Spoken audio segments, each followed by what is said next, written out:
Hello traders, Mike Chapman here, the creator of the trademark Trap Traders concepts. Welcome to today's Trap Traders Trade of the Day analysis. Today's date is Thursday the 16th of November 2017, and the chart I'm going to highlight today is on the Aussie CAD. It's a 4-hour chart, and I want to draw your attention to this level of support. Very well defined. That's what we want to see. Now you might have noticed that I have missed out this spike as part of that analysis, and the reason for that is that it's twofold. First of all, there's going to be no, if you're looking for an area where there's going to be stop losses accumulating, first of all, it's not going to accumulate on a random spike like that, because who had the foresight to buy that absolute low? Right, Mr. and Mrs. Lucky perhaps, but beyond that nobody. So there's no stops there. Now if there was any there anyway, they've now been nailed. So this is why this level, this internal level, is much more poignant, and you can see it's just super well defined. And critically, we get a bounce off the level at the level before the level breaches. And the reason that's important is because if you think about how those traders, would have seen this unfold in real time, none of what's occurred has occurred yet. This looks like it had done in here when it had made somebody money. It looks like it had done in here, sort of, in a way. Obviously it's a big candle, but and in here, right?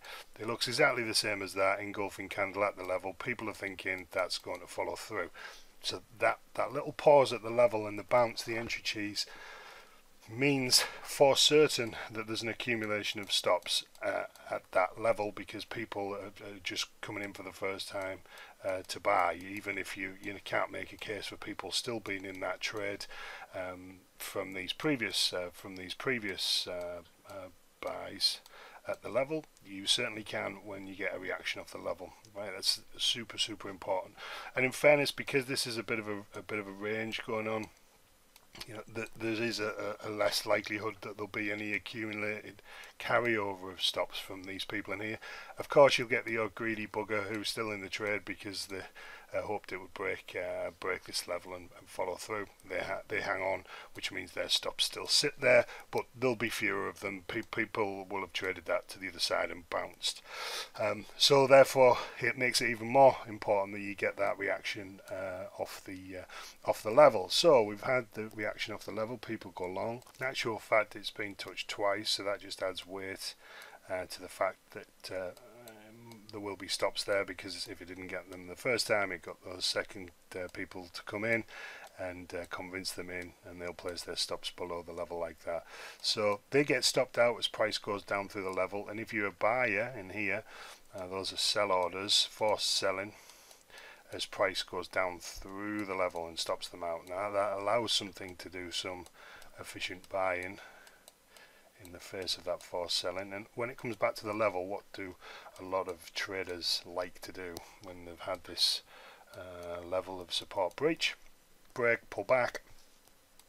Obviously it's a very common entry for a retracement trader, and they'll, lo and behold, do some selling off that level too. So as it seems at the moment, it looks like they're being induced and seduced in to take some shorts. Again, good news, if you're something big and you need to do some buying, there's some willing selling occurring. So just keep an eye out for this to break up, and this will probably be a decent place to get long off the back of this potential manipulation. It could follow through, and then I've just spent the last 5 minutes wasting my time, but that's how it goes. Not every level turns into a manipulation, although a lot do. So just keep an eye out for that, and if you'd like to come and join me in my inner circle, click on the link below. Take care.